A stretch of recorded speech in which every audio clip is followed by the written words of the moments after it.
2024 లేదా 25లో డిగ్రీ లేదా బీటెక్ చదివారా? సాఫ్ట్వేర్ జాబ్ కోసం ఎదురు చూస్తున్నారా? అయితే కోడ్ జ్ఞాన్ 100 డేస్ కోర్సులో చేరండి, జాబ్ సాధించండి. నమస్కారం సార్. నమస్కారం అమ్మా. సార్, చాలా వరకు కూడా మనీ మనం ఒక దగ్గర పెడుతున్నప్పుడు ఫస్ట్ మనము అది వర్తబుల్లా అండ్ దాంతో పాటు ఇది మనం చూస్ చేసుకోవచ్చా అని ఆలోచిస్తూ ఉంటాం. అలా ఎవరైనా కూడా ఇన్వెస్ట్మెంట్ రియల్ ఎస్టేట్ పరంగా చేయాలి అంటే ముందు తీసుకోవాల్సిన జాగ్రత్తలు ఏంటి, దాన్ని ఏ రకంగా మనం చూస్ చేసుకోవాలి అంటారు? బాగుందమ్మా, మంచి క్వశ్చన్.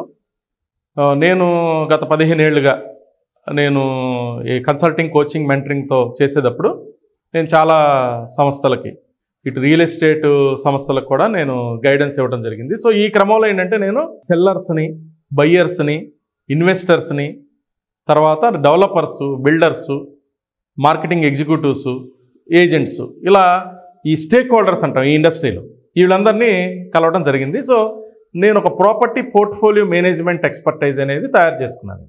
సో ఎవరైతే ఇప్పుడు ఎవరైతే మన వ్యూవర్స్ ఎవరైతే ఉంటారో, Suman TV money viewers, money wallet viewers కానీ, సో వీళ్ళకి ఏంటంటే ఒక కన్ఫ్యూజన్ ఉంటుంది బయ్యింగ్కిను ఇన్వెస్ట్మెంట్కి.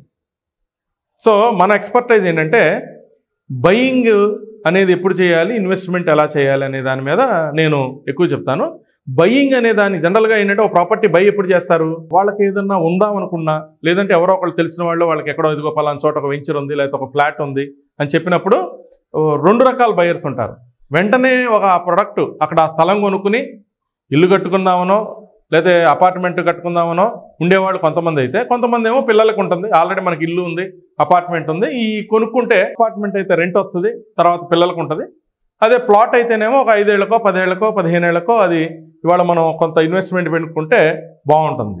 సో నేను అక్కడ బయ్యర్కి చాలా క్లారిటీగా గైడెన్స్ ఇవ్వడం జరుగుతుంది. సో ఎవరైనా రియల్ ఎస్టేట్ కనుక ఇండస్ట్రీలో ప్లాట్ కానీ ఫ్లాట్ కానీ వాళ్ళు తీసుకుందాం అని అనుకున్నప్పుడు బేసికల్గా తీసుకోవాల్సిన జాగ్రత్తలు ఏంటంటే, ఫస్ట్ ఎవరైతే అసలు ఆర్గనైజేషన్ని రన్ చేస్తున్నారో, ఏదైతే వెంచర్ వీళ్ళని పిలుస్తున్నారో, ఆర్గనైజేషన్ యొక్క బ్యాక్గ్రౌండ్ ఏంటి, వాళ్ళు అంతకుముందు వేసిన వెంచర్లు ఏంటి, లేదు అంతకుముందు ఏం వెంచర్ లేదు, ఫస్ట్ టైం వేస్తున్నారు, ఆ ఆర్గనైజేషన్ వేసిన ఎండి కానీ డైరెక్టర్స్ కానీ వాళ్ళు ఇంతకుముందు ఏం చేశారు, వాళ్ళ యొక్క ఇంపార్టెన్స్ ఏంటి, వాళ్ళు ఎలా ఇంటిగ్రిటీ ఏంటి అనేది ఒకసారి వీళ్ళు వెరిఫై చేసుకోవాల్సిందే కంపల్సరీగా. సో సెకండ్ వచ్చేసేటప్పటికి లొకేషన్ ఆఫ్ ద వెంచర్, ఏ ఏరియాలో ఉంది, ఇప్పుడు అది అప్రిసియేషన్కి అవకాశాలు ఉన్నాయా లేదా, అప్రిసియేషన్ ఎంతవరకు అవకాశాలు ఉన్నాయి, లొకేషన్ ఎలాంటి లొకేషను, అప్రిసియేషన్ అనే దానికన్నా అసలు అక్కడ మార్కెట్ ఎలా ఉంది, అక్కడ అవకాశాలు ఎలా ఉన్నాయి, అక్కడ కొత్తగా గవర్నమెంట్ ఏమన్నా సంస్థలు ఇచ్చిందా, లేదు అక్కడ కాలనీస్ ఏమైనా రాబోతున్నాయా, అక్కడ కొత్తగా ఎవరన్నా మనుషులు రాబోతున్నారా. సో ఇవి తెలుసుకోవాలి, బాగా తెలుసుకోవాలి. దెన్ థర్డ్ వచ్చేసేసి దీనిలో అప్రిసియేషన్ అవకాశాలని మనం తర్వాత ఇది పెరుగుతుందా, లేదు సడన్గా మనం అమ్మేసుకొని వెళ్ళిపోవాలి, మార్కెట్ డిమాండ్ ఉంటుందా అక్కడ. సో మనకు వెంటనే మనం పెట్టిన ఇన్వెస్ట్మెంట్ అన్న కనీసం తొందరగా అమ్ముకున్నప్పుడు, ఇప్పుడు వెయిట్ చేస్తే జనరల్గా ప్రాపర్టీస్ పెరుగుతాయి, కొన్ని ఏరియాలు ఏంటంటే అసలు అప్రిసియేషన్ అవకాశం ఉండవు. సో ఇవి ఐడెంటిఫై చేయాలి. వీటికి తోడు ఫైనల్గా మనం చూసుకోవాల్సింది ఏంటంటే, ఇవన్నీ చూసుకున్నాం, లిగాలిటీ యాక్చువల్లీ చూడమని చాలామంది ముందు చెప్తారు, కానీ అసలు లిగాలిటీ అనేది ఎప్పుడు వస్తుంది, ఇవన్నీ నచ్చితేనే కదా.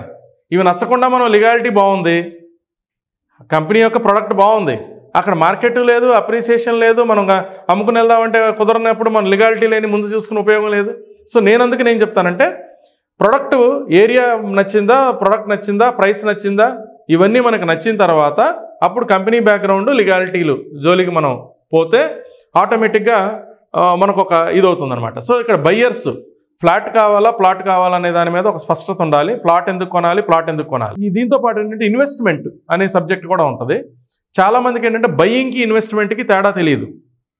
రియల్ ఎస్టేట్లో తెలియక చాలామంది ఇన్వెస్ట్మెంట్ అనే వర్డ్ వాడతారు.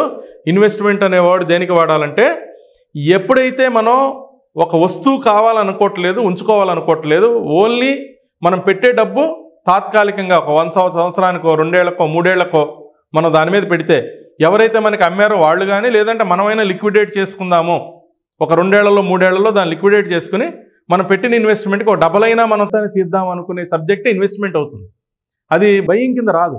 మనం ప్రోడక్ట్ కొంటున్నాం, బట్ దేనికి కొంటున్నాం అంటే ఇన్వెస్ట్మెంట్కి కొంటున్నాం.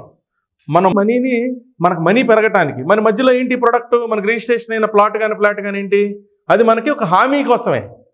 సో ఒక్కొక్కసారి ఏంటంటే ఎవరైతే వెంచర్ వేశారో వాళ్ళే మనకు ఒక హామీ ఇవ్వచ్చు, లేదు వాళ్ళు ఏంటంటే ఇంటర్నల్గా తీసుకుని వాళ్ళు ఈ మన డబ్బును ఉపయోగించుకుని వాళ్ళకు వచ్చే లాభాన్ని మనకి ఈ రూపంలో ఇస్తారు. అంటే మన వస్తువు అమ్మే ఇస్తే వచ్చే లాభమే అవసరం లేదు. ఒక్కోసారి ఏమవుతుందంటే మనం ₹1 కోటి ఒక వస్తువు కొన్నాం, ఒక ఫ్లాట్ కొన్నాము, వాళ్ళు 3 ఏళ్లకి 2 కోట్లు ఇస్తానన్నారు అనుకో.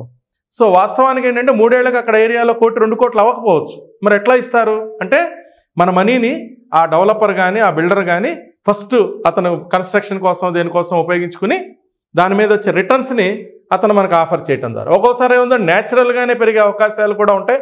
మనకు తక్కువ ఇవ్వటం ద్వారా మనకు ₹60 కోటి వస్తూ 60 లక్షలకు 50 లక్షలు 70 లక్షలకు ఇవ్వడం ద్వారా అది 1.5 కోటి అయిందనుకో, అట్లయినా డబల్ అయ్యే అవకాశాలు ఉంటాయి. సో బయ్యర్గా ఉన్న వ్యక్తి ఇవన్నీ ఆలోచించడు. ఇన్వెస్టర్కి ఏమో మనీ రిటర్న్స్ కావాలి, బయ్యర్కి ఏమో అది అప్రిసియేషన్ కావాలి, యూటిలైజేషన్ కావాలి. ఇవి మనకి జనరల్గా ఏంటంటే రియల్ ఎస్టేట్లో ఇన్వెస్ట్మెంట్ పెట్టేవాళ్ళు తీసుకోవాలి. ఇది ఒక పెద్ద సబ్జెక్ట్ అమ్మా. దీనిలో మనం నిరంతరం ఈ సబ్జెక్ట్స్ మీద మాట్లాడుతూ ఉందాం. అన్నిటి ట్రెండ్స్ మీద కూడా మనం ఫ్యూచర్ వీడియోస్లో మాట్లాడదాం. సార్ మరి ఎవరికైనా కూడా అంటే ఒక బిజినెస్ పెడుతున్నాము, అది మార్కెటింగ్ పరంగా కావచ్చు, లేదంటే బిజినెస్ ఐడియా పరంగా కావచ్చు, మాకు మీ గైడెన్స్ కావాలి మా వ్యాపారం గ్రో అవ్వడానికి అనుకునే వాళ్ళు కావచ్చు, ఇలా రకరకాలుగా బిజినెస్ మనం మొదలు పెట్టాము అంటే ఎన్నో డౌట్స్ ఉంటూ ఉంటాయి. సో అలా ఎవరైనా కూడా బిజినెస్ గైడెన్స్ కోసం మిమ్మల్ని అప్రోచ్ అయ్యే ఛాన్స్ ఉందంటారా? ఏ రకంగా సార్? ఏదైనా ఛాన్స్ ఉందమ్మా.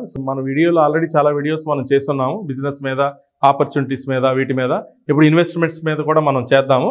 సో ఎవరికైనా ఇన్వెస్ట్మెంట్స్ పెట్టాలన్నా లేకపోతే అదే డబ్బుని వ్యాపారంలో పెట్టాలన్నా, ఇందాక మనం ఫ్లాట్ మీద పెట్టచ్చు అనుకున్నాం అనుకో, అదేమనుకున్నారు 2-3 ఇయర్స్లో ఒక డబుల్ అయ్యే అవకాశాలు ఉన్నాయనుకో, అదే ఇన్వెస్ట్మెంట్ వ్యాపారంలో పెడితే ఇంకెక్కువ అయ్యే అవకాశాలు ఉన్నాయనుకో, అలాంటి వ్యాపారాలు కూడా సజెస్ట్ చేద్దాం.